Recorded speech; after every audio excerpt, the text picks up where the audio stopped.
So today we're going to talk about this thing called culture, which we hear all about. Everyone talks about culture, and it's one of those vaporous words. What does it really mean? And I ask people about culture, and we can talk, I hear verbiage about it, but what is it? So today I want to talk a couple things. Number one, why it is desperately important for us to grasp culture, how to create it, how to force it in our companies. I want to talk a little bit about history about culture and how if you can change culture, you can change the world. And then I want to give you 3 simple steps to start putting a culture into your world. I call them simple. They're simple, but they're extremely hard to implement. So that's my goal for the day. And I want to show you, hopefully you got time for a video of someone that I've been working with for 20 years that started as a 4-person company, and now they're 500 people in 17 different states, and he attributes it all to culture that we created. So let's start off.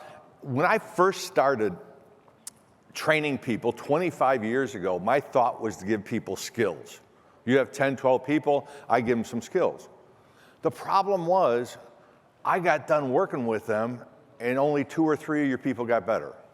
Not good for me, because people would say, is Tom's stuff any good? You go, works 20% of the time.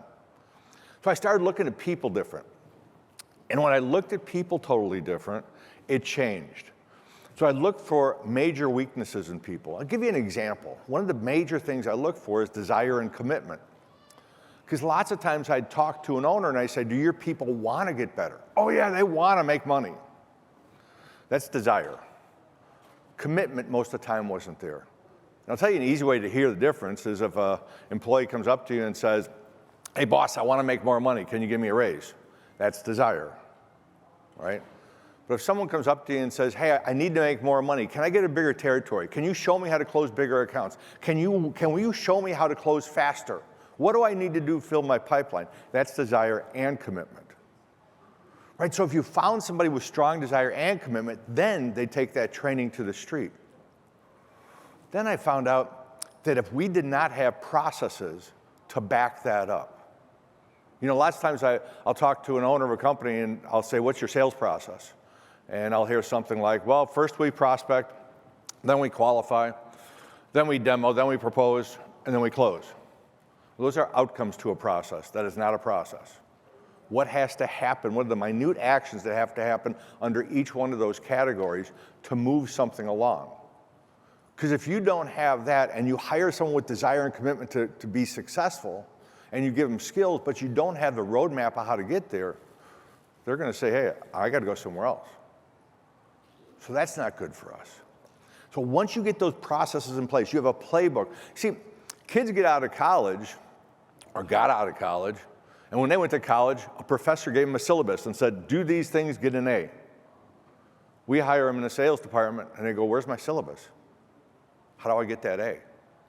We got to provide that for them.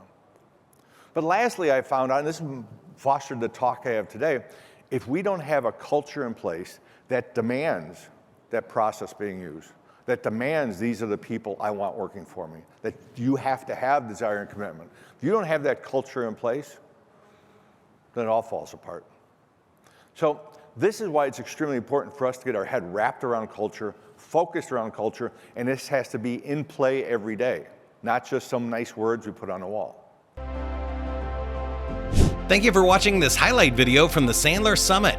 You can join us for the next Sandler Summit in 2024, March 19th and 20th at the Orlando World Center Marriott.